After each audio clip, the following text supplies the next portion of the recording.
Bonjour et bienvenue à l'atelier, je suis ravie de vous retrouver pour une nouvelle vidéo avec un objet super sympa et vous allez voir que cette fois-ci, vous allez pouvoir en mettre dans ce portefeuille que je vais vous proposer aujourd'hui avec des techniques bien particulières et bien entendu dans un cours complet. Alors j'ai déjà bien agrémenté ce sac organiseur puisqu'on a fait beaucoup d'éléments et je l'ai chargé un petit peu pour que vous voyez que il a quand même une belle contenance et tous les accessoires sont plutôt utiles. On avait commencé par faire écoutez, la petite pochette à maquillage, le petit porte-clés pour y mettre les écouteurs ou le chargeur du téléphone, le petit étui pour mettre le gel hydroalcoolique et pas que hein.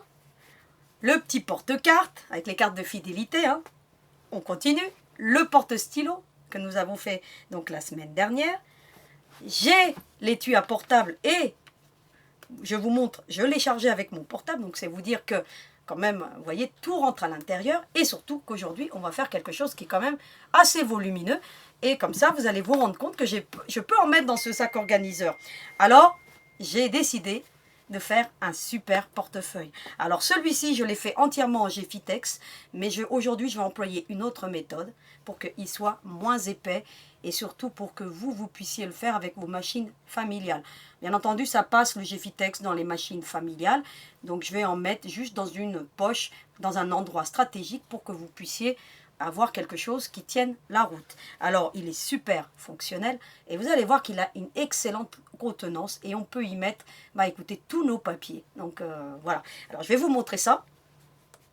Alors, déjà, il a 2 pressions aimantées, donc ce qui facilite un petit peu donc, la fermeture de ce portefeuille. Et puis, il s'ouvre. Alors, qu'est-ce qu'on a dans ce portefeuille? On a un porte-carte, tout simplement. On a une autre poche intérieure pour y glisser, pourquoi pas, les papiers. Voilà, hein. Vous avez une pochette pour les papiers de la voiture, donc voilà, vous pouvez les glisser à l'intérieur, vous pouvez glisser les tickets de caisse, pourquoi pas, quand vous faites vos courses. Il a un porte-stylo intégré, même si on a déjà fait un stylo, hein, donc un porte-stylo. L'avantage, c'est que si vous mettez votre chéquier dans cette poche qui est ici, hein, donc moi j'y ai glissé mon chéquier, eh bien, vous pouvez avoir besoin du porte-stylo si vous n'avez pas le porte-stylo sur vous, pourquoi pas.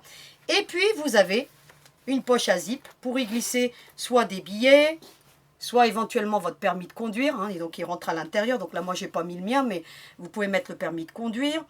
S'il est encore en version ancienne, en papier rose, hein, ça va de soi. Si vous l'avez en version carte, vous pourrez le glisser ici avec vos pièces d'identité. Donc là, moi, j'ai mis que des cartes de fidélité hein, pour vous faire la démo. Hein, mais vous pouvez y glisser vos pièces d'identité. Donc ça va de soi. Donc vous voyez qu'il a quand même une super contenance. Et qui dit super contenance, dit beaucoup d'éléments à assembler. Ce qu'on va faire maintenant dans un pas à pas complet. Donc je vous retrouve tout de suite pour la partie présentation du patron. Alors à tout de suite. Me revoici devant vous avec le patron complet que vous trouverez sous la vidéo avec une vidéo descriptive de comment le télécharger. Donc, et vous verrez que quand même là, c'est un patron qui est vraiment, écoutez, plutôt long. Hein, donc, mais bien détaillé parce que je vous ai vraiment tout détaillé. Alors, dans ce patron, vous ne trouverez que des schémas. Vous n'avez pas de patron à proprement parler, à découper ou à quoi que ce soit. Donc, vous n'êtes pas obligé d'imprimer le patron. Vous pouvez juste le télécharger en version PDF, ça va de soi, et puis le visionner. Donc là, vous n'êtes pas obligé de l'imprimer parce que vous n'avez que des schémas et des dimensions pour ce portefeuille. Alors, vous l'avez ici, donc devant vous, ainsi vous verrez peut-être mieux toutes les divisions de ce portefeuille. Vous avez une poche ici, hein, donc pour y glisser vos tickets de caisse, j'en passe, hein, je vous ai dit tout à l'heure, vos papiers de voiture, pourquoi pas vous faire aussi une pochette pour mettre les papiers de voiture, donc je vais étudier ça. Et puis vous avez ici un porte-carte, vous avez ici une poche zippée, j'ai glissé le chéquier ici dans cette fente, et puis j'y ai ajouté un porte-stylo, parce que qui dit chéquier dit nécessité d'avoir un stylo toujours sous la main. Et le premier schéma que vous trouverez dans ce grand patron, c'est celui du corps. Alors vous avez vu, vous n'avez que des dimensions. Ça va de soi que ma page ne fait pas 38 cm. D'accord, tout en sachant que j'utiliserai toujours du format A4 pour mes patrons. Je n'aurai jamais à redimensionner, jamais à utiliser des feuilles A3 par exemple. Ça sera toujours des formats A4. Donc là, comme je vous ai marqué, c'est un schéma. Qui dit schéma, ça veut dire que vous allez reproduire sur une base cartonnée ou sur du papier ou sur ce que vous voulez ou directement sur votre tissu. À vous de voir la méthode que vous voulez employer. Là, pour le coup, le schéma, il vous dit quoi? Qu'il faudra faire un rectangle de 38 cm par 22. Et puis, qu'est-ce que je vous dis en recommandation? Arrondir les angles supérieurs avec un CD, hein, donc une bobine de fil, pourquoi pas, ou une règle à arrondir, ou une soucoupe de tasse voilà, à café. À vous de voir. Moi, je vous recommande éventuellement d'acquérir cette règle-ci qui coûte vraiment pas cher, qu'il faut avoir dans un atelier. Pourquoi? Déjà parce que elle a plusieurs formes d'arrondi. Donc vous en avez le moyen, le très large, le petit, et l'avantage c'est qu'aussi vous avez un angle droit. Donc voilà, donc c'est plutôt pas mal. Comment j'ai fait pour positionner? Hein, donc pour faire l'arrondi. Donc là, moi, j'ai déjà mon patron qui est déjà fait. Eh bien, j'ai utilisé le moyen. J'ai simplement positionné en angle droit ici et en angle droit ici. Puis ensuite, j'ai tracé, puis je suis venue couper. J'ai fait ça d'un côté et puis de l'autre. Je vous ai mis donc les arrondis ici. Donc ça va de soi qu'il faudra les reproduire avec une règle. Alors, vous ferez un arrondi plus ou moins grand. J'aurais pu très bien, voilà, pourquoi pas faire celui-ci. Vous voyez, d'un côté, puis de l'autre. Ainsi, vous pourrez choisir donc l'arrondi que vous souhaitez. Moi, j'ai choisi le moyen parce que je trouve que c'est une belle alternative pour bien amorcer les courbes et on obtient un super résultat. Alors ensuite, qu'est-ce que vous allez faire? Vous avez plusieurs alternatives. Celui-ci, je l'ai fait entièrement en Geffitex. C'est ce que je vous ai annoncé. Il est très rigide. C'est vraiment un portefeuille très, très rigide. En l'occurrence, je vais faire devant vous un modèle beaucoup moins rigide. Alors, comment je vais faire? Comment je prépare mon tissu, justement? La première chose à faire, le corps, sur la partie principale, j'ai appliqué du molleton. Ce que je n'ai pas fait, dans la première option, dans celui-ci que vous avez là, je n'ai pas mis de molleton sur la partie principale. Je l'ai laissé tel quel. Parce que j'ai utilisé le Geffitex sur la doublure. Là, en l'occurrence, j'ai mis du molleton. Donc, sur la partie principale. Et j'ai appliqué du H250 sur la doublure. Comment je fais? Eh bien, écoutez, ici, j'ai fait sur la partie endroit du tissu un zigzag. Hein. Donc, j'ai cousu sur le trait. Hein. Donc, j'ai posé mon gabarit avant. Hein. Donc, vous tracez sur l'endroit du tissu, vous faites un zigzag. Et puis ensuite, vous aurez à couper l'excédent de tissu et de molleton en suivant votre zigzag. Sur la partie donc de la doublure, moi, dans l'autre version, j'avais appliqué du Geffitex, comme je vous ai dit. Là, en l'occurrence, j'ai mis du H250. Je l'ai encollé sur l'envers du tissu, comme vous voyez là, avec le fer sans vapeur, parce que si vous mettez de la vapeur, ça risque à la longue de se décoller. Donc moi parfois je le fais avec la vapeur parce que je veux que ça aille plus vite. En l'occurrence, quand il n'y a pas de vapeur, c'est plus long. Il faut rester environ 8 à 10 secondes, comme ça avec votre fer, et puis encoller, bien entendu, sur l'envers, jusqu'à bien faire adhérer votre H250 sur l'envers de votre tissu. Vous reconnaîtrez de la partie où il y a de la colle parce que c'est plus brillant et là c'est plus mat. Donc vous saurez que la partie collante se positionne vers l'envers de votre tissu. Ensuite, qu'est-ce qu'il vous restera à faire? Tout simplement à venir tracer comme ceci. Alors j'aime bien me mettre à plat parce que sinon je ne vais pas y arriver. Vous allez vous positionner sur l'envers de votre tissu. Vous allez prendre un stylo effaçable à chaud ou pas là en l'occurrence, mais voilà, stylo effaçable à chaud, comme ça vous êtes toujours tranquille. J'ai donc tracé sur l'envers de mon tissu. Qu'est-ce qu'il me restera à faire? Tout simplement à venir couper le long du trait avec un cranteur. Donc là je vais prendre le cranteur, hein, je vous montre juste comment je découpe ce genre de choses. Eh bien je suis le trait. Vous voyez que je ne coupe pas sur le trait, je longe le trait. Voilà, pour obtenir quelque chose de parfait. Et on réserve pour la partie couture. Donc, on a déjà nos parties principales qui sont prêtes. Ainsi, on pourra tout à l'heure les assembler. Je mets une petite pince pour pouvoir bien me repérer parce qu'il y a énormément donc, de tissu à préparer. Ensuite, on passe à la page suivante. Alors, je vous ai mis des photos. Alors, je vous ai mis des photos, pourquoi? Pour que vous puissiez déterminer ce qu'on est en train de faire et à quoi correspondent les différents éléments. Vous avez la poche zippée, ce que j'appelle la poche zippée, c'est la partie du bas, celle où il y a le zip, où j'avais positionné le chéquier. Ainsi, vous pouvez bien visualiser avec des photos. C'est très, très parlant, on va dire. Alors, ensuite, on a donc le schéma de la poche zippée. il va falloir préparer plusieurs éléments pour cette poche zippée. La première chose à préparer, c'est le tissu principal. Alors, vous avez deux options. Sur celui-ci, la version en kaki, j'avais positionné du Geffitex pour rigidifier. Donc, je vous ai quand même mis donc, le gabarit Geffitex. Mais moi, je trouve que c'est inutile de mettre du Geffitex sur cette poche zippée. Donc, moi, quand j'ai fait le prototype, et il s'agit d'un prototype, je me suis rendu compte que quand on retourne la poche, on n'arrive pas à bien faire ressortir les coins. Donc, ce n'est pas vraiment gênant. Donc, après, à vous de voir. Je vous dirai comment l'appliquer tout à l'heure. Pourquoi pas ou pas, hein, parce que franchement, le Geffitex sur cette poche, j'en vois pas l'utilité. Par contre, sur celle-ci, il va falloir le mettre pour le porte-carte. Mais tout ça, je vais vous expliquer dans le détail pour que vous ayez quelque chose de parfait. Et vous allez voir qu'en n'appliquant pas le Geffitex, ça va être plus facile à retourner. Parce que là, j'ai eu quand même plus de mal à le retourner. C'est pourquoi j'ai étudié le patron d'une façon différente. Donc, vous avez la poche zippée. Vous avez votre patron, le premier, qui fait 10 cm par 23. Je me suis fait un gabarit carton. J'ai tracé sur l'endroit de mon tissu. J'ai appliqué un reste de molleton. Vous voyez que les chutes de molleton, c'est toujours important de les conserver. Puis ensuite, il me restera à venir couper le long du zigzag, bien entendu, pour la partie principale. Donc, de la poche zippée qu'on retrouve ici, où j'avais mis le chéquier tout à l'heure. Donc, cette partie principale, on la trouve ici. Ensuite, vous couperez avec le même gabarit un morceau de tissu pour la doublure. C'est ce que je vous mets ici. Une fois dans la doublure, une fois dans le tissu principal. Vous pouvez ajouter le molleton ou pas. Là, je ne vous l'ai pas mis, mais voilà, c'est à vous de voir. Donc, moi, là, je vais le mettre parce que j'aime bien, moi, apporter une stabilité à ma création. Mais si vous ne voulez pas mettre de molleton pour éviter les épaisseurs, vous n'en mettez pas, ce n'est pas utile. Donc, voilà. Et puis, pour vous, c'est peut-être mieux. Ainsi, ça sera moins épais. Ensuite, vous avez la doublure de la poche zippée. Alors, ça ne fait pas 14 cm et demi, hein, c'est un schéma que je vous donne. Hein. Donc, allez pas me dire, oui, j'ai coupé pour faire le patron, ça ne va pas, il n'y a pas 10 cm là. Ce sont des schémas. Donc, qui dit schéma, ça veut dire que là, ce n'est pas à l'échelle. Hein. D'accord? Voilà. Vous aurez à le reproduire sur des bases cartonnées. C'est ce que vous voyez que là, ce n'est pas du tout la même dimension que ce que je vous mets ici. Hein. Donc, c'est bien un schéma. Donc, 14,5 de haut par 23. Et vous allez le couper dans le tissu principal. Tout simplement. Comme ceci. Et vous réservez. Et on le retrouve où, ce tissu?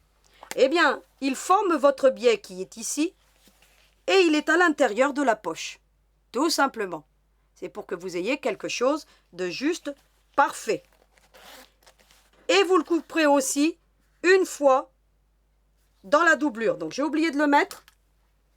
Il faudra le couper aussi une fois dans la doublure.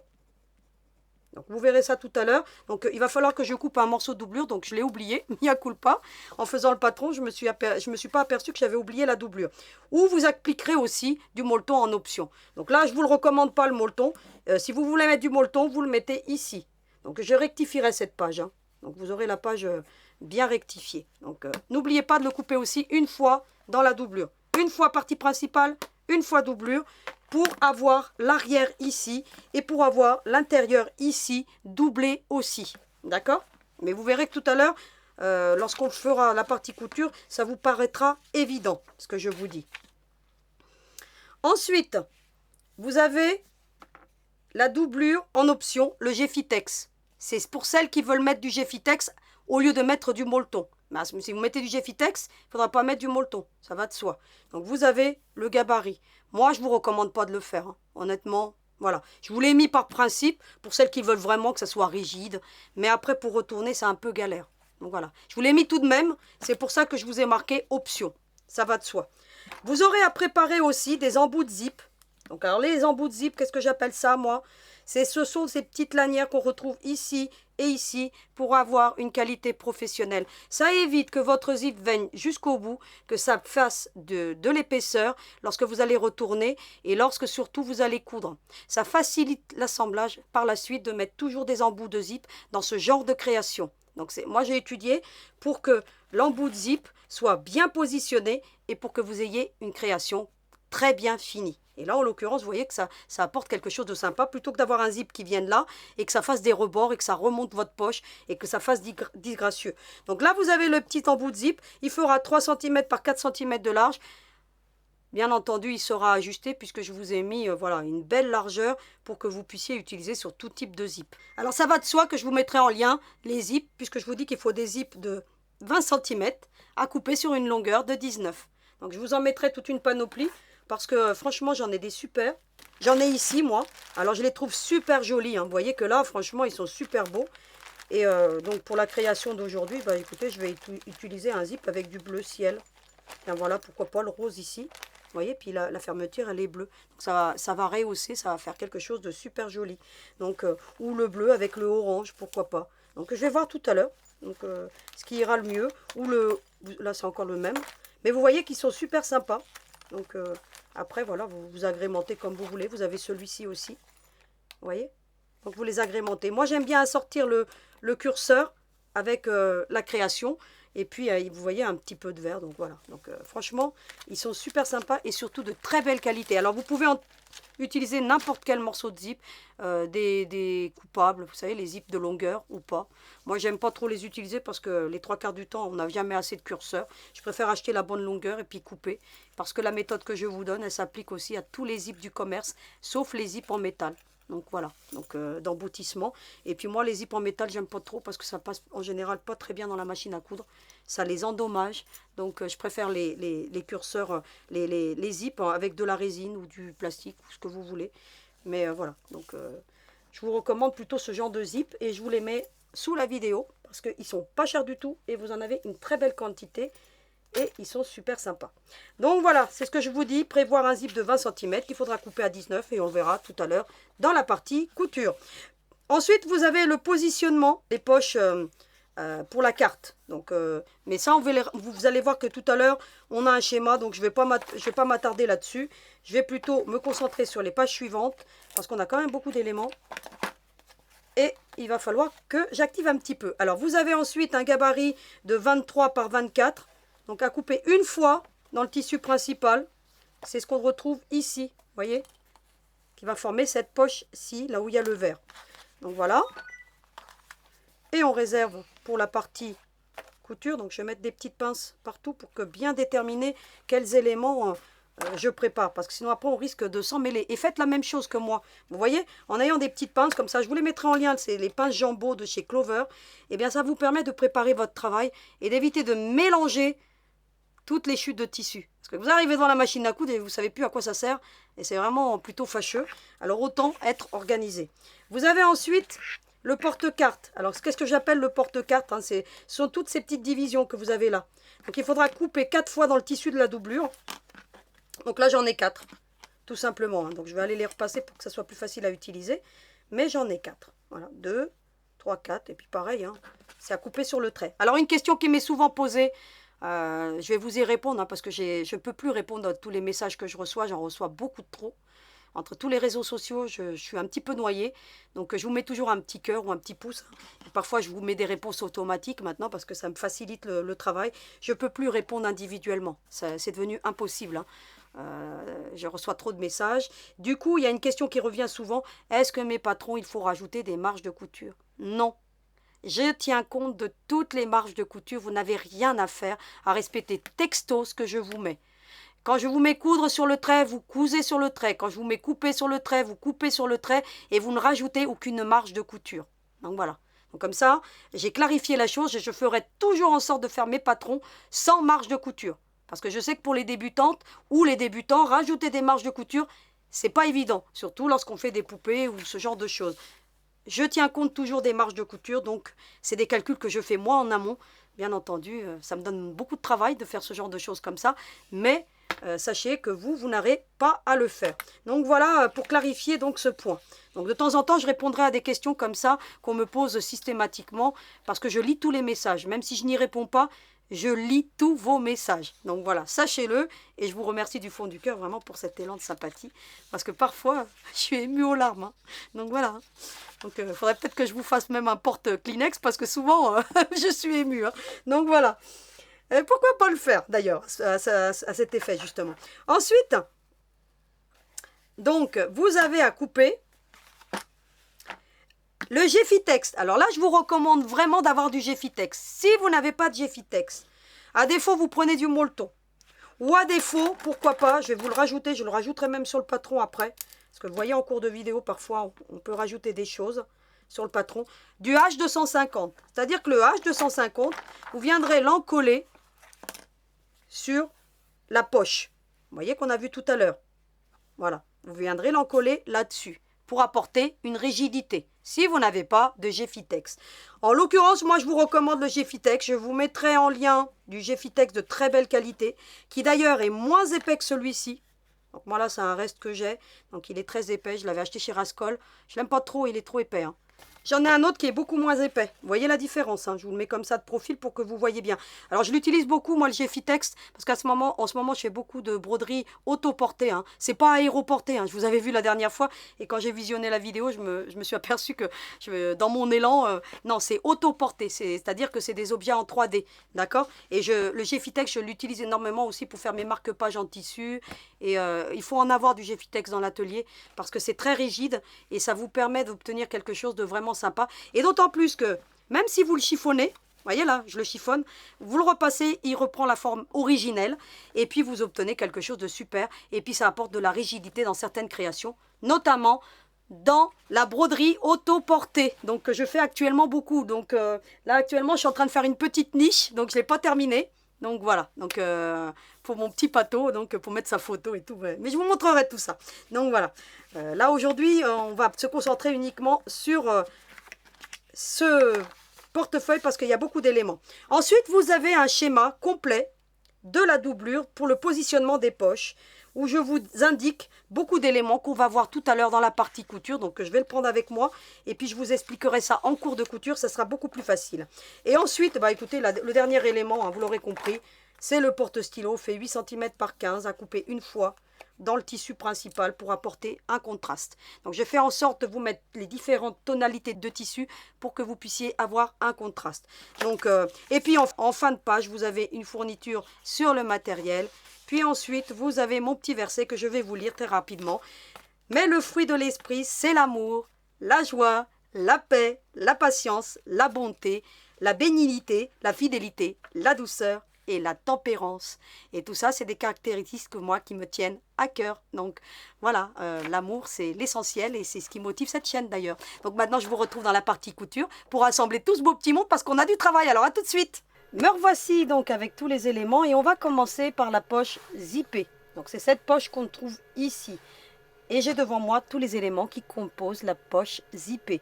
Et vous avez vu que dans le patron donc complet, tout est structuré étape par étape.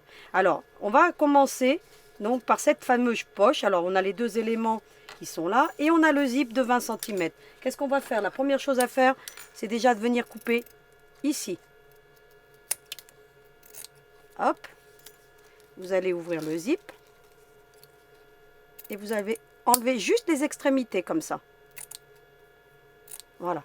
Et puis vous allez enlever votre zip et puis vous allez le réemboutir de l'autre côté. Vous ouvrez et puis ça vous savez déjà comment on fait. Vous allez emboutir le curseur et vous allez l'emmener vers le milieu comme ceci. Et ça vous permet d'avoir deux extrémités qui sont fermées. Inutile de venir les assembler avec un point de couture et puis ça reste très mal fermé. Là en l'occurrence avec cette méthode vous avez toujours un zip bien positionné. Ensuite vous allez prendre une règle et puis vous allez mesurer 19 cm. Là en l'occurrence avec ce genre de zip qui faisait 20, ben, lorsqu'on a enlevé les embouts, eh ben, on se retrouve avec les 19 cm donc on n'a pas besoin de couper. Donc voilà, je vous les mets en lien. Hein. Puis les petites règles aussi, hein, c'est de la marque Boa. Vous en avez 4. Il y a celle, oui, ben, je l'ai là aussi. Celle de 30 cm. Donc vous voyez, vous avez les 4. 10, 15, 20. Donc il faudrait que je vous les mette comme ça. Hein. Ça va mieux. On va faire un puzzle, tiens. Regardez, on les met dans l'ordre. Et puis voilà, hein, vous avez le tiercé gagnant. Donc voilà, donc très utile en couture d'avoir ce genre de petites règles. Quand on veut faire des petites dimensions, ça évite de sortir les grosses règles et c'est plutôt pas mal. Ensuite, bah, qu'est-ce que vous allez faire? Vous allez prendre les embouts de zip. Hein. Ça, c'est une méthode classique qu'on a déjà vue. Donc on va aller très rapidement.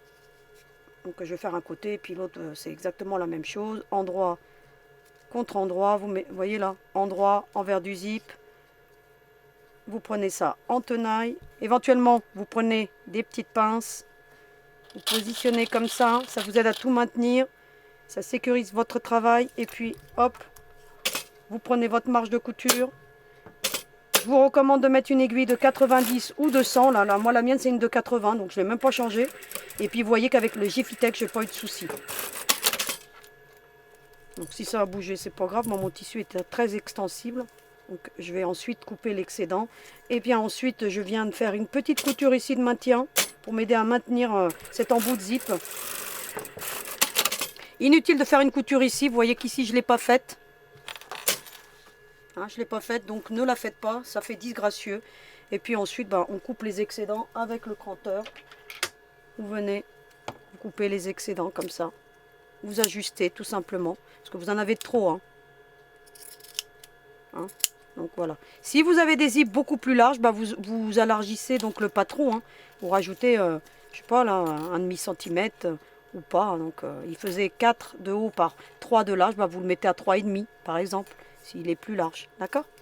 Mais voilà ce que ça donne. Donc je vais faire l'autre côté hors caméra. Vous avez vu que tout à l'heure, pour couper le zip, j'ai utilisé un multifonction, donc de la marque Olfa. Donc je vous les mets en lien, parce que ne coupez pas les zips avec des ciseaux classiques, ça va de soi. Vous allez abîmer votre paire de ciseaux. Et bien, d'avoir ce genre de ciseaux multifonction pour couper même le simili, des choses comme ça, c'est plutôt pas mal. Donc voilà, je vous les mets en lien. Ainsi, vous aurez le bon matériel qu'il faut au bon moment. Eh bien, vous avez le zip qui est préparé. Qu'est-ce que vous allez faire ensuite? Vous allez prendre les 2 morceaux de tissu. Alors là, il fait 23 par 10. Alors vous avez dû remarquer que le patron du corps fait 22. Et là j'ai mis 23. Pourquoi j'ai mis 23? Pour qu'on ait une marge suffisante pour pouvoir venir assembler tous les éléments. En ayant les parties plus larges, eh bien ça facilite ensuite le montage. Et vous allez voir tout à l'heure pourquoi. Et puis 10 cm, donc c'est ces 2 éléments-là. Vous avez vu que j'avais appliqué du molleton sur la partie du principal, à faire ou pas. Donc c'est une option. Et puis vous avez la petite doublure. Donc voilà. Alors qu'est-ce que je vais faire tout simplement? Déjà on a le zip. Alors le zip, moi je veux qu'il ouvre comme ça dans le portefeuille. Vous avez vu le sens que j'ai ici. Je veux que ça ouvre comme ça. Et pas au contraire. D'accord? Alors qu'est-ce que je fais? Je prends mon molleton. Je vais mettre comme ceci. Alors déjà, je vais trouver le milieu. Alors, la première chose à faire, vous allez déterminer le milieu. Alors hop, je vais pincer. Je vais marquer le milieu. C'est important, d'autant plus que là, on n'a pas les bonnes dimensions. Alors, le zip, il va être un peu plus grand. Alors, ce tissu a vraiment du mal à marquer. Donc, mais bon, on arrive quand même à voir. Ici, pareil, le zip, vous allez prendre comme ça. Et puis, vous allez déterminer le milieu. Pareil. Et vous allez prendre un stylo pour marquer tout ça. Alors, vous voyez, vous mettez bien en un alignement. Si le curseur vous gêne, vous voyez, vous le descendez, comme ça. Voilà. Et vous marquez le milieu. C'est très important pour que tout soit en alignement. Et hop, on fait une petite marque là. Et une petite marque là. Voilà, vous voyez? Puis après, vous pouvez refermer. N'allez pas jusqu'au bout, ça va vous gêner. Ensuite, vous avez ce genre de choses comme ça. Qu'est-ce qu'on va faire? Moi, je veux qu'il ouvre comme ça. Donc, vous voyez? Hop. Qu'est-ce que je fais? Eh bien, je positionne comme ceci. Et je mets bien la marque avec la marque ici. Vous voyez? Vraiment. Pour que ça soit bien centralisé. Et puis je mets une petite pince tout de suite. Comme ça, ça maintient bien en place. Et pareil, je peux en mettre une au bout. Vous voyez? Et vous voyez que vous avez un peu de marge avec l'embout. Normalement, vous devez avoir la même chose d'un côté que de l'autre. Si vous avez bien travaillé. Donc logiquement, vous voyez, on a voilà, la même chose. Et ensuite, écoutez, moi ce que je fais, vous savez, je le fais toujours en plusieurs étapes, la pose d'un zip. Je viens, je fais une première couture. Et écoutez, vraiment au plus proche du zip. Comme ça. Voilà. Voilà, une couture de maintien, on va dire. Donc, moi, je commence toujours par une couture de maintien. Je pose mes zips toujours en plusieurs étapes. Comme ça, j'obtiens une qualité professionnelle. Et puis, je ne fais jamais tout en une étape. Et ensuite, je viens, je positionne la doublure. Alors, hop. Ça, vous connaissez, c'est le coup classique. Et puis, pareil, je refais une petite couture de... Vous voyez, ici, vous mettez bien en alignement, surtout. Mais bon, on a de la marge. Je vous ai dit, on a 1 cm de marge. Donc, voilà. Au final, vous aurez quelque chose de parfait. Pareil. Hop, hop, hop, hop, hop. voyez, si ça vient plus loin, c'est normal, le molleton. Un tissu avec du molleton, on ne le travaille pas de la même manière qu'un tissu tout simple. Hein, mais au final, on a 1 cm de marge, ce qui permet de bien pouvoir travailler. Ensuite, bah écoutez, on va se rapprocher du zip. En faisant ces 3 étapes, eh bien, vous aurez toujours un zip bien posé. Les débutantes et les débutants ont toujours du mal à poser les zips. Mais en faisant comme ça, en faisant déjà des coutures de maintien, ensuite vous avez juste à vous concentrer sur la couture principale, sans vous préoccuper parce que vos tissus sont déjà assemblés. Et ça facilite. Et ensuite, le curseur, qu'est-ce que vous faites? Vous l'avancez. Vous voyez? Alors, hop. Là, j'ai du mal. Voilà. Vous voyez, je l'ai avancé. Et puis, je continue ma couture, tout simplement. Bien entendu, il faut garder l'option avec l'aiguille position donc dans le tissu. Hein. Donc, dans certaines machines, ça se fait automatiquement, mais dans d'autres, il faut le sélectionner. Et puis, vous arrivez jusqu'au bout. Et vous obtenez ceci. Alors, j'ai utilisé un point de 2 mm. Hein. Et ensuite, vous n'avez plus qu'à retourner comme ça. Et on va faire une couture. Maintenant, voilà. Vous voyez, vous mettez, vous pouvez aller éventuellement repasser. Hein. Voilà. Qu'est-ce qu'on va faire maintenant? On va venir faire une couture. Moi, je vais prendre un point de 3. Hein, d'accord? Et puis, vous allez faire la couture. Bah, écoutez, qu'on fait. Alors, moi, je la fais bien au bord. Vous voyez? Vous voyez qu'ici, hein, je l'ai vraiment bien faite au bord. Vous voyez? Donc, des coutures bien droites. Pourquoi? Parce que je positionne mon pied.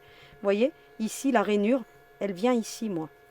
Alors, vous utilisez le pied à zip hein, pour poser votre zip. Hein. Et puis, j'emmène ça jusqu'au bout. Et regardez, on obtient une qualité, là, écoutez, professionnelle, avec des coutures bien droites, surtout. Donc, voilà.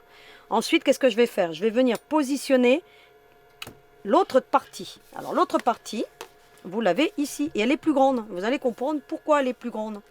Parce que c'est ce qui va nous permettre aussi de faire le biais que vous trouvez ici. Vous voyez? Il est fait en une étape. C'est-à-dire que je mets ce tissu et je forme mon biais. Alors, je fais ça comment? Les voir. Alors, très important d'être organisé lorsqu'on fait ce genre d'ouvrage, vous voyez, de bien repérer tous les éléments de tissu. La première chose à faire, c'est appliquer la partie principale. Endroit contre endroit. Alors, moi, il faut que je trouve l'endroit parce que ce tissu, c'est un sacerdoce. Pareil, ce que je vais faire, c'est que je vais marquer le milieu. D'accord?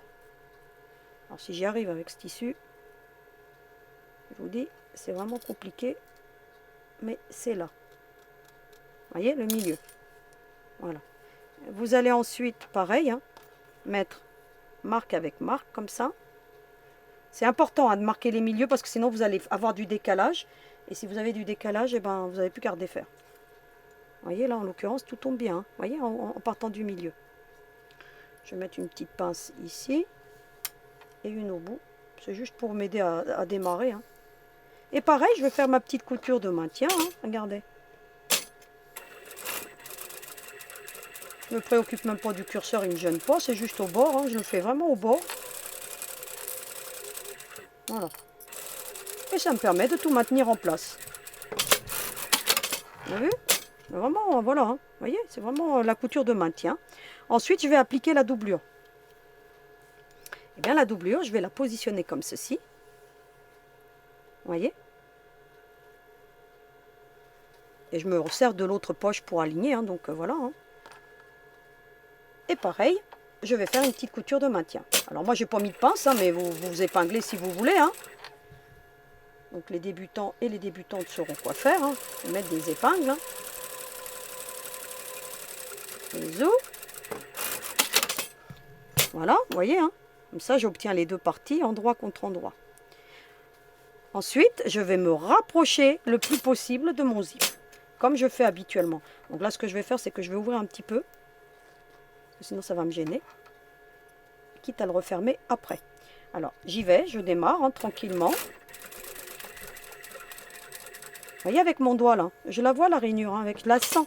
Faites-le avec le doigt, ça facilite et puis ça vous permet de bien visualiser ce que vous êtes en train de faire.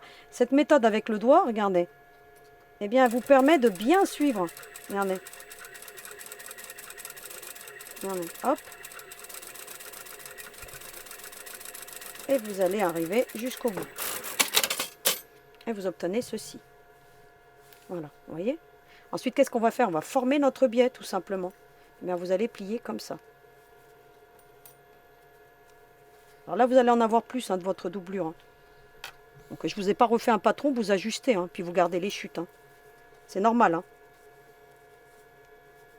Voilà. Et puis, vous allez former votre biais, comme ça. Faites votre zip, il vous aide à le former, si vous voulez. Vous voyez? Pour celles qui veulent mettre du Géfitex, mais je ne vous le recommande pas. Hein. Donc là, je vais pas vous montrer l'étape où j'ai mis le Géfitex, moi, dans cette partie-là. Parce que vraiment, c'est inutile. Et puis, ça apporte vraiment une épaisseur. Et puis après, pour retourner, bah, c'est compliqué. Donc, je me suis aperçue, et les pointes, elles sont moins jolies. C'est vrai que ça fait un effet rigide. Ça fait vraiment portefeuille, mais voilà. En l'occurrence, ce n'est pas utile. Donc, vous voyez, on a formé notre biais et tout reste bien en place. Et lorsqu'on va ouvrir, bah ici, on a la doublure, regardez. Vous voyez, c'est cette doublure-ci qui se retrouve là. Donc, vous aurez à couper un excédent, hein, ça va de soi. Hein. Donc, ensuite, qu'est-ce qu'on va faire? Eh bien, on va faire la même chose. Hein. On va venir faire une couture de maintien, tout simplement. Donc, alors, pareil, hein, une fois qu'on a fait ça, eh bien, on se met ici, avec un point de 3, hein, d'accord? Et puis, on fait jusqu'au bout. On enlève. Et ça vous forme votre biais sur le zip et une poche faite en une opération avec des finitions propres, sans avoir à mettre de biais. Parce que là, on aurait pu faire une poche en mettant un biais. Mais ainsi, vous aurez quelque chose de parfait. Là, vous soulevez, vous voyez, hop. Et ça va tout seul. Et vous emmenez ça jusqu'au bout. Et on obtient une poche parfaite. Vous voyez? Regardez, regardez comme c'est parfait. Ensuite, qu'est-ce qu'il vous reste à faire? Vous allez prendre des épingles. Ça facilite les épingles parce que des fois ça part de travers les tissus, mais bon, c'est pas gênant hein, parce qu'on a de la marge. Hein. Vous allez voir qu'on a de la marge. Et notre repère, ça sera donc cette poche-ci. Vous mettez des épingles ou pas, ou vous mettez tout droit. Et puis vous allez faire une couture de maintien tout le contour. Alors vous aurez un petit excédent de tissu, vous le récupérez, vous ferez autre chose avec. Hein. Gardez toutes ces chutes de tissu. Voilà.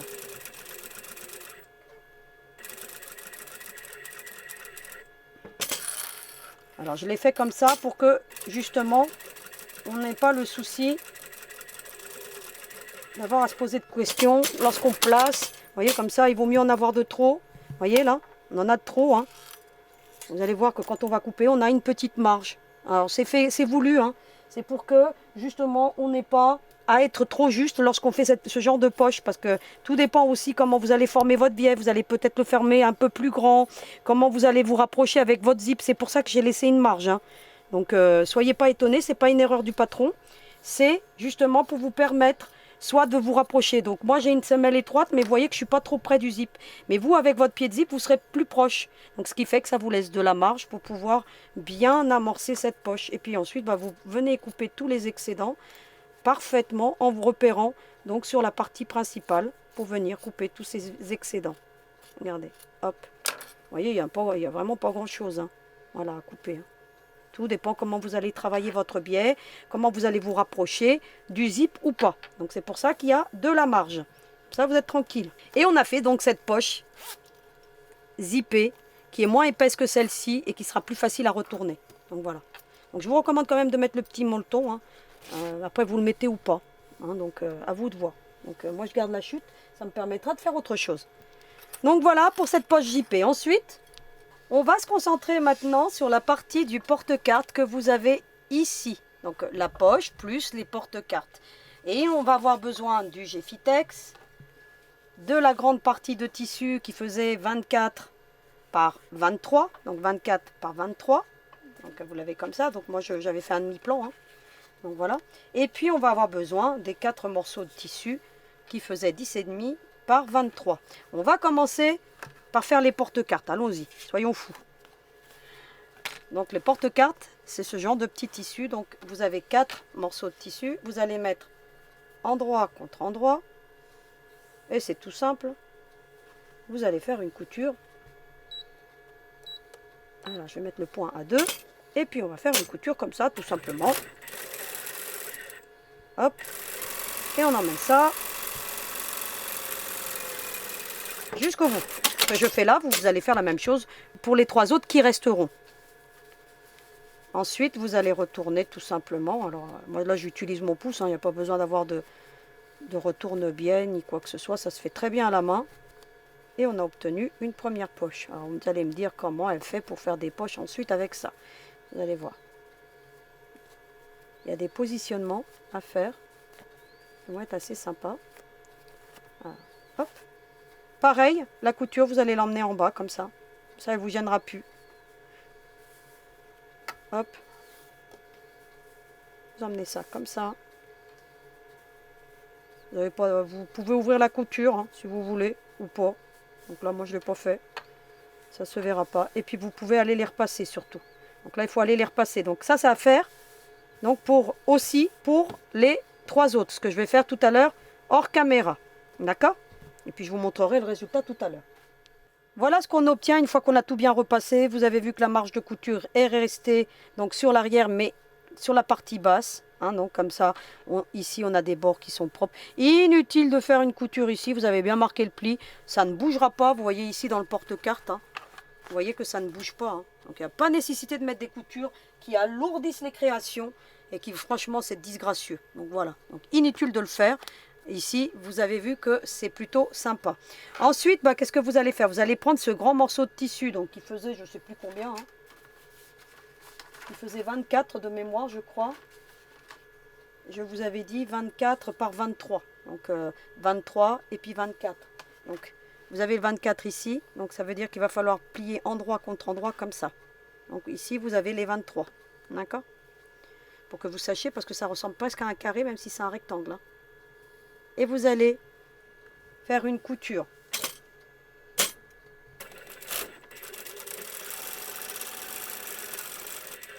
Pour celles qui n'ont pas de Geffitex, je vous recommande à cette étape-ci, soit vous avez mis du H140, 240 sur toute la surface et puis vous allez retourner, ça va rigidifier un petit peu votre matière. Soit vous allez couper du molleton de la même longueur que le gabarit de Geffitex et puis vous venez le coudre comme ça. Vous voyez, vous venez le fixer ici. Vous mettez même une couture au bord, hein, peu importe. Hein. Et puis quand vous allez retourner, le molleton, il va se retourner en même temps. Hein, vous n'allez pas le glisser à l'intérieur, vous allez avoir du mal à le glisser à l'intérieur. Donc vous viendrez faire une couture. Vous imaginez que là c'est mon molleton. Une fois que vous avez fait cette couture, vous pouvez même tout coudre en même temps. Hein. Voilà, vous mettez votre molleton comme ça et puis vous faites votre couture tout en même temps. D'accord? Sinon, si vous avez le Geffitex, vous avez cousu comme ça, comme moi. Hein, et puis vous allez ensuite retourner. Vous allez faire la même chose hein, que ce qu'on fait habituellement. Moi, j'aime bien que les ouvertures et que ce genre de choses, vous voyez, habituellement, tout le monde fait comme ça, et puis ça reste comme ça, et puis c'est pas beau. Hein. Franchement, c'est pas beau. Moi, je les emmène toujours vers le bas, et on ne les voit plus. Voilà, vous voyez, on ne voit plus. Vous voyez, quand on va retourner la poche, ça reste propre partout. Et ensuite, qu'est-ce que vous allez faire? Vous allez glisser à l'intérieur votre Geffitex. J'ai donc mis mon Geffitex à l'intérieur. Vous avez vu que ça, je l'ai mis vers le bas. Je n'ai pas besoin d'aller repasser parce que logiquement, écoutez, plutôt pas mal. Pourquoi je mets du Geffitex? Je vais vous expliquer quand même pourquoi j'ai conçu de mettre du Geffitex. Tout simplement pour éviter que vos cartes ne viennent à se balader. Si vous mettez une matière qui n'est pas rigide ici, eh bien ici, ça va être trop détendu et vos cartes, elles vont se sortir de leur emplacement. Que là, logiquement, écoutez, il n'y aura jamais de souci parce que tout est bien en place, d'accord? Donc voilà pourquoi j'ai fait ce genre de choses. Vous pouvez éventuellement mettre du H240, hein. Vous en collez sur toute la surface de votre tissu, vous pliez en deux, c'est très bien. Si vous n'avez pas, à défaut, vous mettez du molleton, en sachant que le molleton c'est quand même quelque chose d'une matière très souple. Donc je ne vous recommande pas, mais si vous n'avez rien d'autre, il faut au moins mettre quelque chose. Voilà, tout simplement. Ensuite, vous allez prendre un point de 3 et puis vous allez faire, vous voyez que là c'est la partie basse, à l'opposé, hein, vous voyez, comme ça, à l'opposé, vous venez faire une couture de maintien comme ça. Et puis vous avez vu que le Geffitex laisse tout en place, vous n'avez pas besoin de repasser. Et vous allez faire une couture.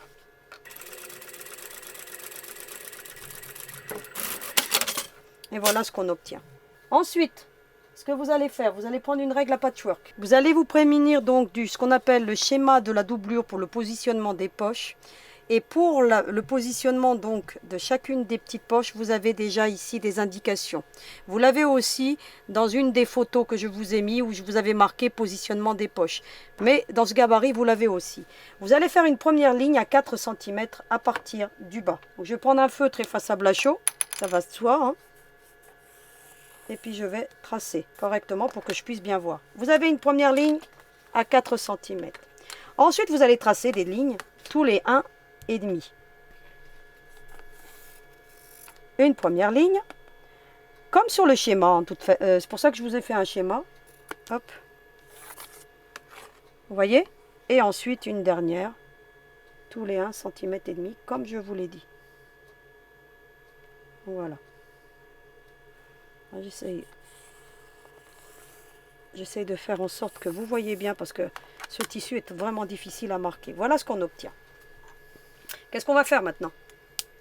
Eh bien, on va venir positionner les poches, mais on ne positionne pas la première. Logiquement, on devrait positionner la première. Vous voyez, comme ça.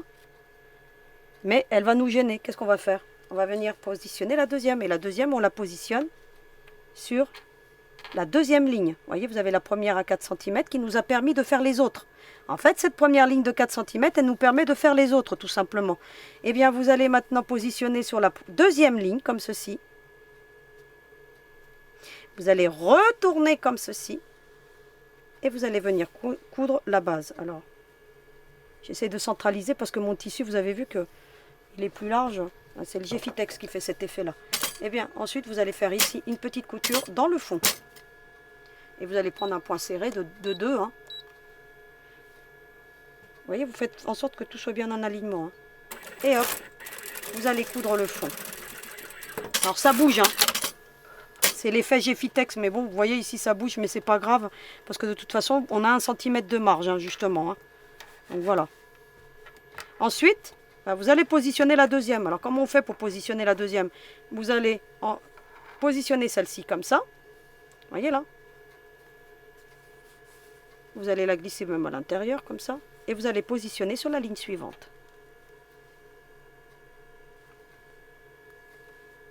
Comme ceci.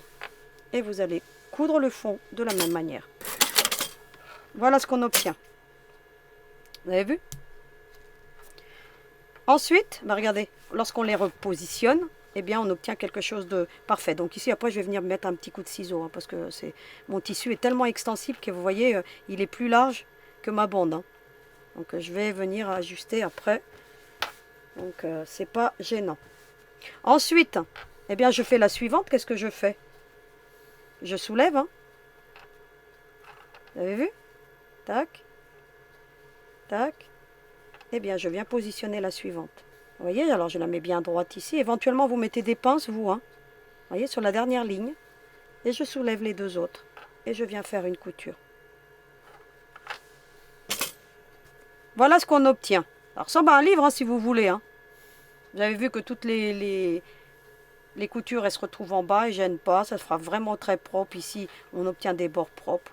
Et on obtient ceci. D'accord? Moi, je vais venir en profiter pour venir couper cet excédent. Voilà, comme ça j'aurai déjà ma poche qui sera parfaite. Parce que mon tissu a bougé. Vous devez au final obtenir les 23 cm. Hein, donc je vais vérifier. Donc je les ai. Hein, donc vous voyez, j'ai 23 cm. Vous voyez, vous réajustez parce que tout dépend de votre tissu. Puis le Geffitex peut bien entendu tendre votre tissu. Mais vous réajustez à 23 cm pour que vous ayez une bonne marge. Ensuite, ce que vous allez faire, vous allez positionner le dernier. Mais le dernier, vous n'allez pas le coudre tout de suite, le fond. Parce qu'on va le fixer directement sur le portefeuille. Vous allez ensuite positionner la dernière poche. Vous allez bien la mettre bord à bord. Et vous allez mettre une pince. Regardez, hop. Vous en mettez encore une. Voilà ce qu'on obtient. Vous avez toutes vos divisions. Ce que vous allez faire maintenant, la moitié de 23, ça fait combien? 11,5. Donc vous allez faire une marque à 11,5.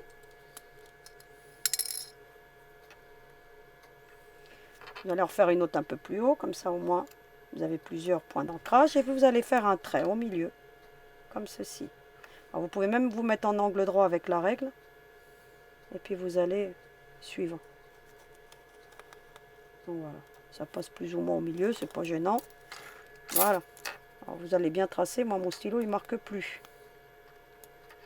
Voilà. Hop, hop, hop, hop, hop, hop. Et qu'est-ce que vous allez faire maintenant? Eh bien vous allez faire double couture, ce que je fais habituellement.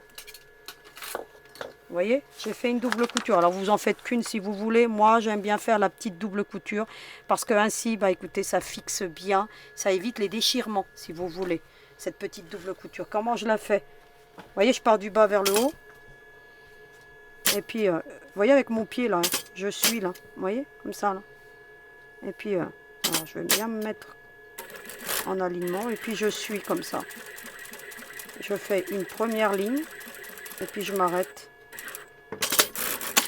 D'où l'importance d'avoir un point serré, comme ça on s'arrête bien au bord et après j'ai plus qu'à venir faire l'autre. Je fais la même chose. Hein. Bien entendu, on trace toujours avec des feutres effaçables à chaud ou à eau, comme vous voulez. Il en existe une multitude de stylos en couture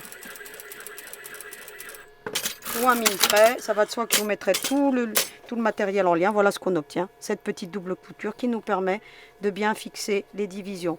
Et on a fini avec cette poche. On a donc les deux poches qui sont terminées. On va se concentrer maintenant sur la partie de la doublure. Alors qu'est-ce qu'on va y faire à la doublure? On va venir appliquer tout simplement les fermoirs magnétiques. Alors les fermoirs magnétiques, je vous recommande de ne pas mettre des gros.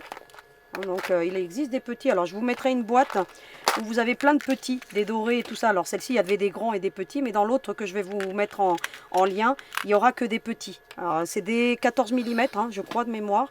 Alors les fermoirs magnétiques, il va vous en falloir bien entendu 2 comme ça. Et puis 2 comme ça. Et puis 4 petits gabarits. 1, 2, 3,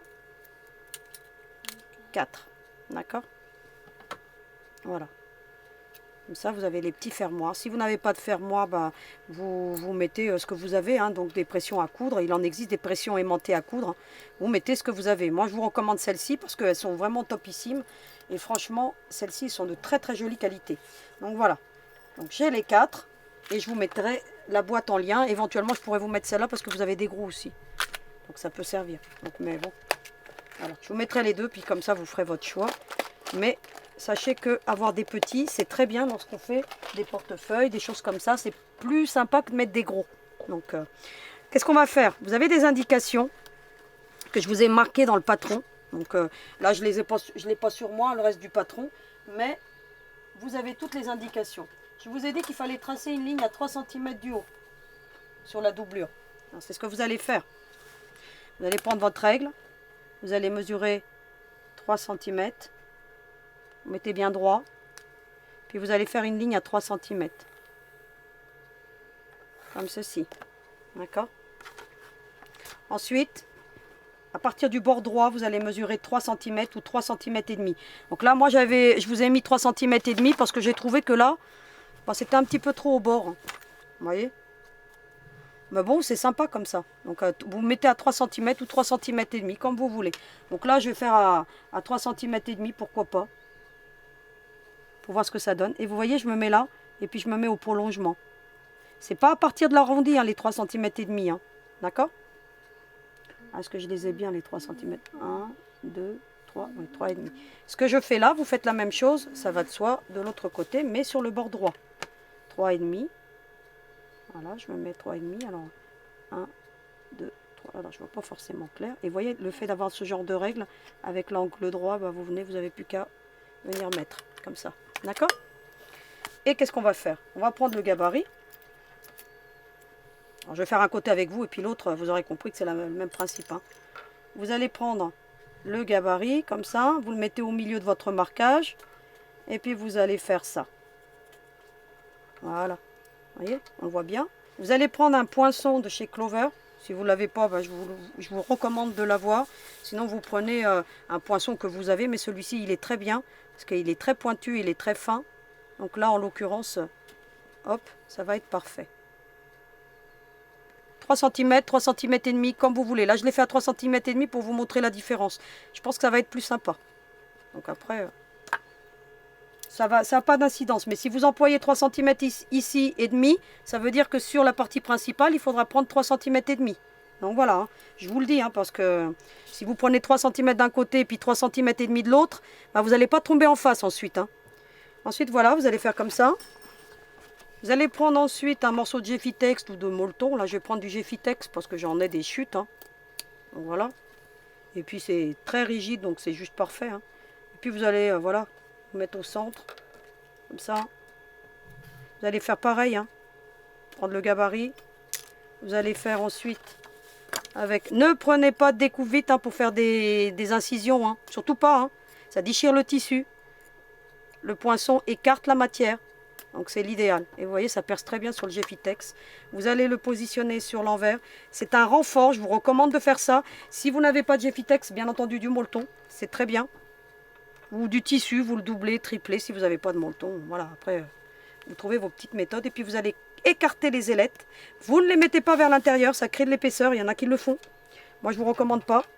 Vous les écartez. Donc ça s'écarte très bien. Les petites s'écartent moins bien que les grandes, hein, mais bon. Et vous voyez ce qu'on obtient. Ensuite, vous tirez légèrement. Et puis, vous obtenez ce genre de choses. Donc, c'est à faire ici. Et puis, bien entendu, la même chose de l'autre côté. Voilà ce qu'on obtient. Donc, j'ai positionné. Ici, vous n'oublierez pas de venir couper les excédents. C'est très important parce que sinon, ça va se prendre dans la couture. Donc là, en l'occurrence, je vous recommande de... Vous voyez, vous pliez le tissu surtout. Hein. Vous voyez, vous faites ça. Donc, je vais faire la même chose de l'autre côté. Vous coupez vraiment au plus près. Hein. Il n'y a pas besoin d'avoir de grandes différences de matière. Voilà, vous voyez. Et on a positionné. Donc voilà ce que ça donne. Donc après, si vous voyez que ça tire, vous venez avec votre doigt et puis vous faites ce genre de petits mouvements. Donc on l'a positionné sur la doublure, il faut venir les positionner maintenant sur la partie principale. Vous allez donc maintenant prendre la partie principale, la partie où vous avez les angles droits, pas les parties où il y a l'arrondi, hein, surtout pas. Hein. Donc la partie où il y a l'angle droit, vous allez prendre votre règle à patchwork et vous allez mesurer, cette fois-ci, 6 cm. Alors les 6 cm à partir du zigzag. Hein. Voilà, hop, et vous faites une ligne à 6 cm. Puis si vous avez utilisé 3 cm et demi, eh ben, vous allez faire 3 cm et demi. Si vous avez utilisé 3, ben, vous mettez 3, 2, 3, 3 et demi. À partir du zigzag, hop, un point de marquage. De l'autre côté, la même chose. Voilà ce qu'on obtient. Et puis ensuite, ça sera le même principe. Hein, vous prenez le gabarit. Donc je vais vous passer le topo. Je vous montre juste, voilà, vous prenez le gabarit, vous le mettez au milieu pareil. Hein. Vous marquez bien votre tissu. Vous prenez le poinçon. Et puis vous mettez ces parties-ci.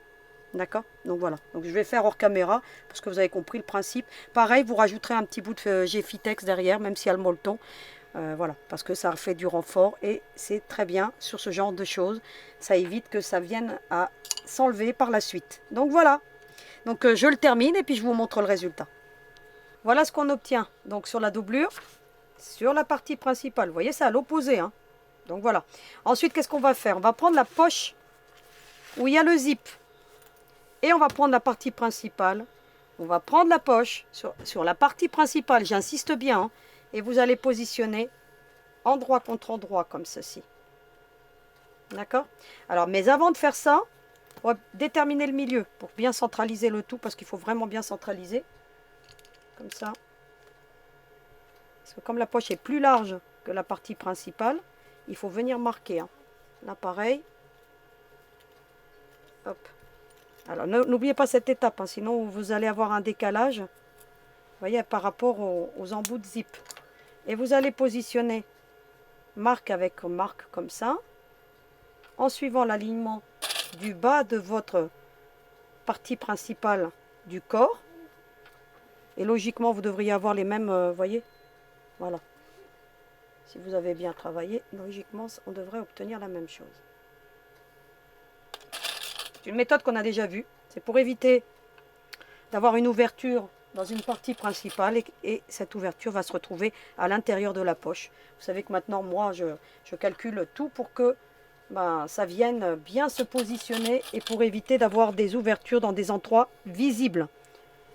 Donc, en faisant ainsi, vous êtes sûr que votre ouverture va se retrouver à l'intérieur de la poche lorsqu'on va retourner l'ouvrage?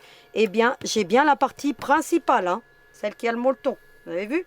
Endroit contre endroit, la poche zippée, comme ceci. Et vous allez retourner l'ouvrage et vous allez faire une petite couture de maintien tout le tour. Et ensuite, vous viendrez couper l'excédent, ça va de soi. D'où les petits excédents que je vous ai donnés pour que vous puissiez... Je vais faire comme ça. Puis je vais coudre l'autre de l'autre côté. Ou alors je vais coudre le fond déjà. Allez, je vais coudre le fond. Je fais en sorte que tout reste bien en alignement. Une petite couture de maintien, hein, moins qu'un pied de machine, toujours est-il. Hein. C'est pour vous aider à maintenir pour les prochaines étapes. Et vous allez pivoter ou pas. Hein.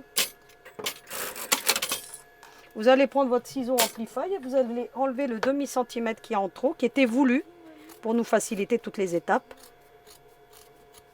Donc voilà, sur le corps. Ensuite, vous allez toujours avec cette partie principale. Vous voyez, ça forme une poche comme ça. Hein.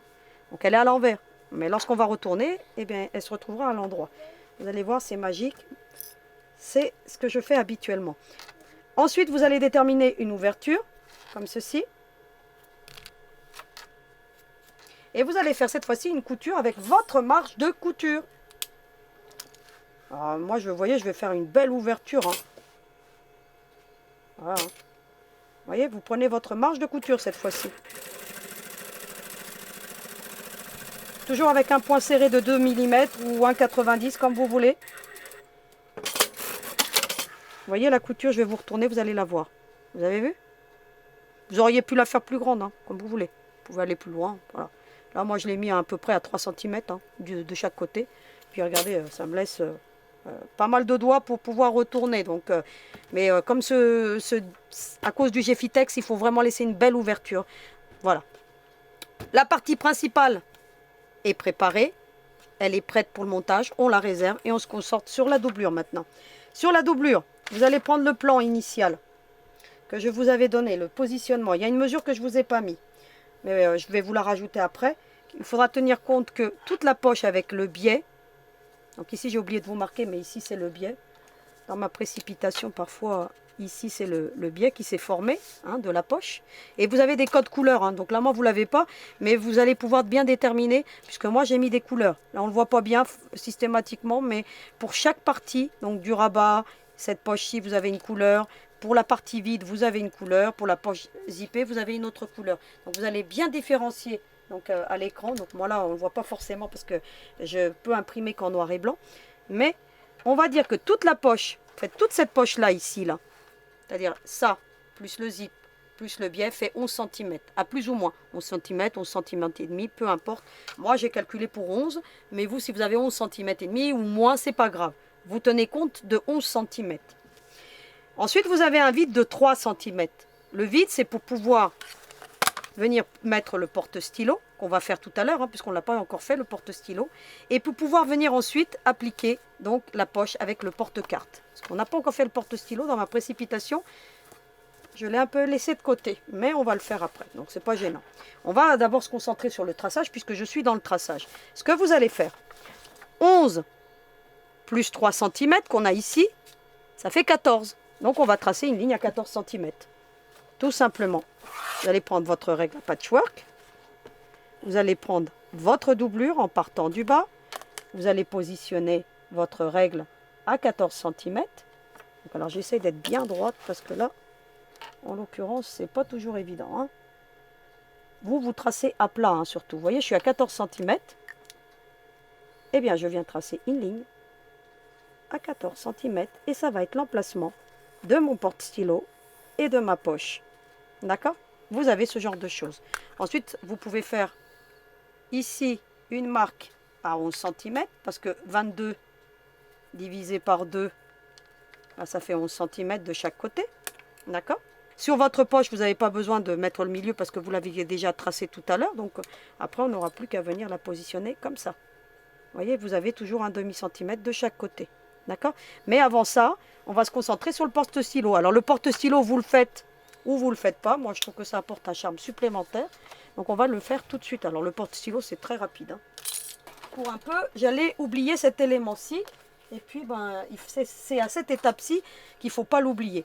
Vous avez une longueur de 15, une hauteur de 8 de mémoire. Vous allez faire endroit contre endroit comme ceci. Et vous allez faire une couture tout simplement. Hop. Le porte-stylo, il est fait en une couture. Vous allez ensuite le retourner. Vous emmenez cette couture au milieu, comme ceci. Et vous n'avez plus qu'à le plier. Vous avez vu, hein?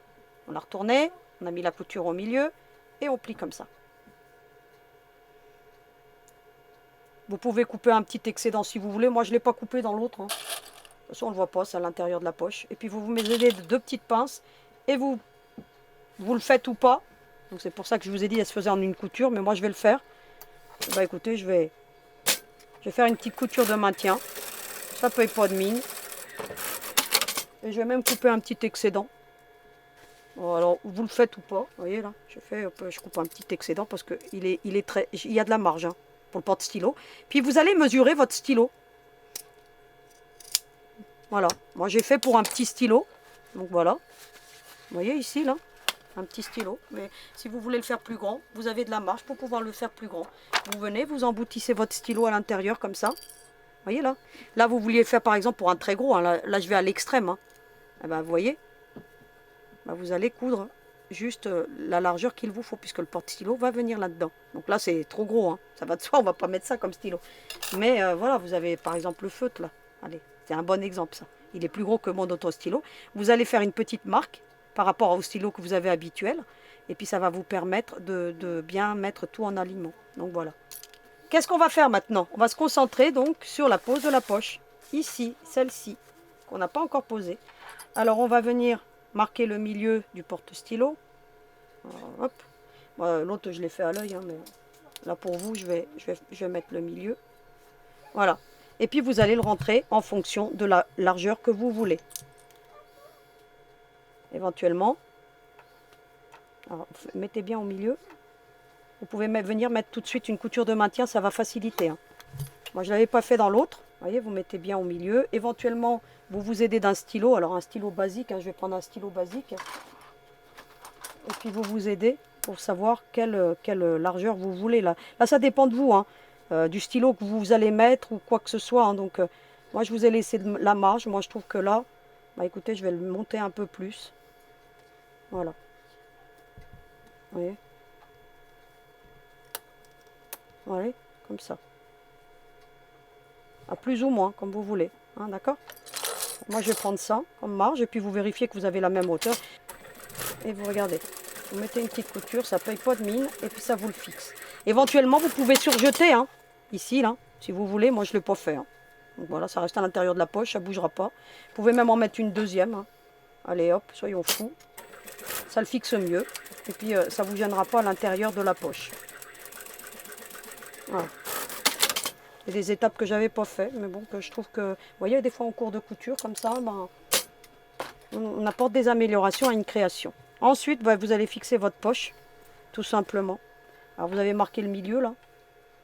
Ben, vous allez la fixer, comme ça, sur le trait. Alors, vous allez, si vous voulez, vous allez, voilà. Hein. Vous voyez, le porte-stylo, il est intégré dans la poche. Et ça fait propre, hein. Alors, je vais le bouger un petit peu pour que ça reste bien au milieu. Parce qu'il faut que ça reste au milieu. Hein. J'ai l'impression, vous vérifiez, hein, parce que là, moi, j'ai bien 1,5 cm. Là et un là. Et puis, vous suivez la ligne. Puis, vous allez mettre une couture de fond, ici. Alors, vous la mettez plus ou moins au bord. Moi, je vais la mettre un peu plus haut parce que j'ai vu que mon tissu avait bougé. Donc... Vous pensez à prendre une cale parce que vous avez des épaisseurs. Mais ça devrait aller. Le Geffitex se coud très bien à la machine, c'est prévu. Hein, pour. Voilà ce qu'on obtient. Vous voyez? La poche est fixée. Là, ici, ça ne nous gêne pas, ça reste à l'intérieur. Vous pouvez, bien entendu, comme je vous ai dit, surjeter. Moi, je n'ai pas fait, donc voilà. Ensuite, vous retournez votre ouvrage et vous allez fixer avec une couture de maintien ici. Voilà ce que ça donne. Hein. Donc, ensuite, j'ai coupé l'excédent. Hein. Donc voilà, ça va de soi. Hein. Et puis, regardez, là, j'ai pris un stylo qui est beaucoup plus gros hein, que l'autre, hein, qui est là. Et puis, voilà, vous mesurez ça. Hein. Donc, je ne vous donne pas d'indicatif. Vous prenez un stylo et puis, voilà. Alors, hop. Voilà. Vous voyez, vous avez toujours un stylo donc, dans votre portefeuille. Ensuite, bah, il ne nous reste plus grand chose à faire maintenant. Hein. On a tout qui est fait. Hein. Donc vous allez maintenant mettre endroit contre endroit. C'est quasiment terminé. On n'a plus qu'une couture à faire.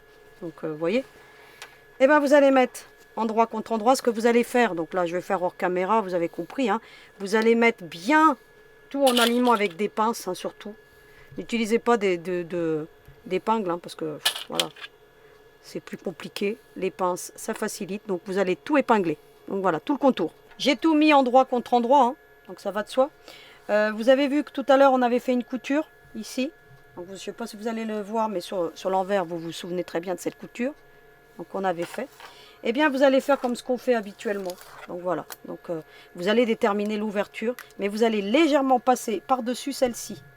Donc hop, vous vous mettez en alignement, c'est-à-dire que hop, ici, vous voyez, vous, de quelques millimètres, 1,5 centimètre, hein, par exemple, et puis hop, vous mettez en alignement. Ça va déterminer l'endroit de votre ouverture qui va passer sur la couture qu'on a fait initiale. C'est-à-dire que ça va passer par-dessus là, et puis un petit bout ici, d'accord? Et puis on va coudre tout le contour. Alors pour coudre tout le contour, hein, prenez un point de 2 millimètres, et puis vous prenez votre pied machine. Moi, là, regardez, je vais suivre par rapport au bord de mon crayon, tout simplement. Et puis, bah écoutez, je vais faire tout le contour. Tout simplement, comme ceci. Je vais pivoter. Voilà. Et puis, je vais coudre tout le contour tranquillement. Si vous avez des soucis, vous utilisez une cale. Voilà. Mais bon, ça devrait passer parce que j'ai fait les essais sur ma VQ2. Voyez, ici, si vous arrivez à ce niveau-là, vous mettez une cale derrière. Et puis, ça vous amorce donc cette montée. Donc voilà, je vais coudre tout le contour. Hein. Ça n'a rien de... Puis, je vais m'arrêter au trait qui est là. Puis je vous montre le résultat. Voilà ce qu'on obtient, on a l'ouverture. Alors maintenant, je vous recommande de faire une double couture. Moi j'ai fait 2 fois le tour, hein. Un tour pour rien, donc c'est gratuit, donc on peut y aller. Donc pour solidifier, pourquoi? Parce qu'on a différentes matières, et puis comme le Geffitex a bien besoin d'être maintenu en place, donc je vous recommande, une fois que vous avez fait un tour, bah, de refaire un deuxième. Ensuite, vous allez dégarnir les angles. Alors qu'est-ce qu'on appelle dégarnir les angles? C'est dans les pointes, enlever de la matière pour que lorsqu'on va retourner, on obtienne quelque chose de propre. Vous allez faire ceci. Ici, pareil, vous enlevez de la matière dans les pointes. Voilà, vous voyez, j'ai bien dégarni. Ici, même si j'ai eu le cranteur, eh bien, je vais faire des incisions. Parce que comme j'utilise du H250, eh bien, ça va détendre la matière. On fait ça dans toutes les courbes. Donc voilà, et je vais faire ça vraiment au plus proche de la couture et je fais ça de l'autre côté aussi. Ensuite, eh bien, il ne reste plus qu'à retourner par l'ouverture tout simplement. Alors vous allez faire attention. Voilà, hop, voyez. Et puis vous avez une belle ouverture. Alors le Geffitex c'est beaucoup plus compliqué. Alors vous pliez comme ça. Hein. Vous allez retourner, vous voyez, vous pliez votre Geffitex. C'est pas grave, hein, parce qu'après avec un petit coup de repassage, il va revenir à sa forme initiale. Puis vous allez tout retourner. Alors c'est un petit peu plus périlleux que d'habitude, mais on a une grande ouverture. Hein. Regardez, vous venez, vous aidez avec vos doigts. Hein. Hop, et puis vous allez tirer. Hein. Hop, vous emmenez tout ça à l'extérieur. Vous allez tout bien faire ressortir. Voilà. Donc il faudra aller mettre un coup de repassage. Vous voyez pourquoi le H250, j'évite de trop l'utiliser. Bon là on n'avait pas le choix parce que comme on a des poches à positionner qui sont un petit peu compliquées à positionner, bah là il fallait le faire. Hein. Donc il fallait vraiment que le tissu... mais j'aime pas du tout travailler avec le H250, mais bon. C'est pour ça que j'avais travaillé avec le Geffitex dans l'autre. Mais bon, voilà. Hein. Là on n'avait pas trop le choix. Et puis ici vous allez prendre votre pouce, vous allez bien faire ressortir la pointe qui est ici. Pareil ici. D'accord? Et là, vous me dites, ouais, mais la poche, hein, elle est à l'envers. Encore le même problème, ça. Qu'est-ce qu'elle nous fait? Donc là, après, il faudra aller tout repasser. Hein. Donc c'est ce que je vais après faire hors caméra. Je vais tout bien repasser pour que tout reste bien à plat. Dans un premier temps, avant de retourner la poche, eh ben, on va bien ressortir les angles avec un outil à ressortir les angles, hein, le mieux possible. Hein. L'ouverture, bah écoutez, hein, vous pouvez éventuellement mettre ça. Vous pouvez venir fermer l'ouverture si vous le souhaitez. Moi, je ne l'ai pas fait. Parce que de toute façon, on ne le verra pas. Hein. Je vous dis tout de suite, on ne verra rien du tout. Eh bien, vous allez prendre votre poche qui était sur la partie principale. Bah, vous allez la retourner de l'autre côté. En faisant attention de bien ressortir les angles. Voyez, comme ça avec votre pouce. Et elle va se retrouver par magie au bon endroit. Donc bien sûr, il va falloir que je vienne tout bien aplatir ici avec le fer à repasser. Là, il va falloir vraiment le repasser. Hein, parce que il faut que le Geffitex vienne bien se mettre en forme. Et là, pareil, il faut bien tout repasser pour que tout vienne donc bien se positionner. Et vous avez terminé votre portefeuille. Alors là, bien sûr, hein, je vous demande d'imaginer qu'il est bien repassé. Donc c'est ce que je vais aller faire hors caméra. Et puis ici, écoutez, maintenant pour le fermer, vous avez juste à faire ça. Ça. Et vous avez des pressions. Bon, là, il n'y a rien qui est repassé. Qui vient de se positionner au bon endroit. Voilà. Donc il faut venir voir. Éventuellement, si vous voulez, moi je ne l'ai pas fait dans l'autre, hein, parce que je vais repasser. Vous pouvez venir faire une couture ici pour maintenir votre doublure. Moi je ne l'ai pas fait. Donc voilà. Après vous le faites ou pas. À vous de voir, mais vous voyez que votre portefeuille est terminé. Et tout est venu se positionner au bon endroit. Vous avez quelque chose de superbe. C'est un très joli portefeuille. Vraiment fonctionnel. Hein, donc même pour ranger vos papiers, vous pourriez même vous en servir comme pour ranger vos papiers médicaux, hein, par exemple. Hein. Donc pourquoi pas m'en faire un comme ça, moi pour mettre ma carte vitale, mes ordonnances. Hein, donc là je vous le fais en version portefeuille, mais vous pouvez ranger carte vitale, carte mutuelle, les ordonnances, vous voyez, la CAF, enfin bref, tous les papiers officiels. Hein, donc vous pouvez très bien vous en servir comme porte-documents médicaux. Donc voilà, et puis voilà le stylo. Hein. Et ça gêne pas, hein. Je vais vous montrer que ça gêne pas même avec un gros stylo. Regardez. Hop, il ferme très bien. Hein. Vous pouvez mettre de l'épaisseur. Hein. Voilà. Parce que moi je l'ai bien chargé l'autre. Vous voyez ce qu'on obtient. Donc je vais aller le repasser. Et puis écoutez, je vous retrouve pour le petit mot de la fin. Alors à tout de suite. Eh bien, j'ai encore terminé un cours devant vous pour un super portefeuille multifonction. Vous ferez le vôtre, bien entendu. Moi, j'aurais préféré des coloris un petit peu moirés. Vous voyez, pour l'intérieur, ça ferait quelque chose de plus sobre. Moi, j'aime la sobriété. Donc, mais comme j'ai voulu continuer avec cette panoplie, donc voilà, un super portefeuille. Je préfère le bleu, honnêtement. Pourquoi? Parce que déjà, avec le Geffitex, c'est beaucoup plus raide.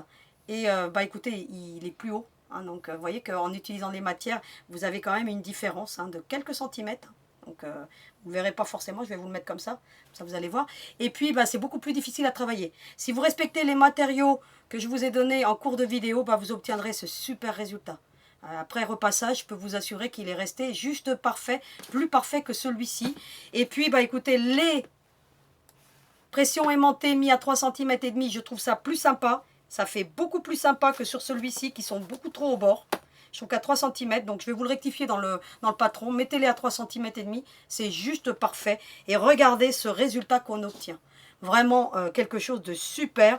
Vraiment la poche ici, elle est rigide. Donc forcément pour les cartes, vous n'aurez pas les cartes qui vont venir sortir de leur logement. Le porte-stylo, donc là vous choisirez la largeur que vous voulez. Hein, donc vous avez de la marge. Et puis le porte-chéquier, donc on met là. Et puis vous avez la petite poche JP, donc pour y ranger le permis, voilà, vous pouvez mettre les papiers de la voiture. Donc vraiment, il est topissime. Vous pouvez aussi donc faire une version pour mettre aussi vos papiers médicaux.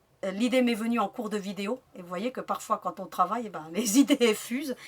Pour y mettre votre carte vitale, votre carte de mutuelle, les cartes pour les lunettes, hein, parce que maintenant, chez Chris, ils donnent des cartes. Donc vous pouvez les glisser à l'intérieur. Donc comme ça, vous avez votre correction qui est mise là. Les ordonnances. et tous les petits papiers qui vont bien. Donc voilà, hein, donc, vous trouverez, hein, donc il est tellement multifonction et avec beaucoup de poches que vous en trouverez un usage approprié. Donc j'ai terminé donc le cours d'aujourd'hui. Je vous retrouve la semaine prochaine avec un super projet. Et en attendant, je vous souhaite une très belle semaine. Profitez de vos vacances pour ceux qui sont en vacances et ceux qui, comme moi, sont encore dans l'atelier. Bah écoutez, travaillez, donc ça forme la jeunesse. Donc je vous retrouve la semaine prochaine avec toujours un nouveau projet. Et en attendant, vous n'oubliez surtout pas, hein, à vos aiguilles.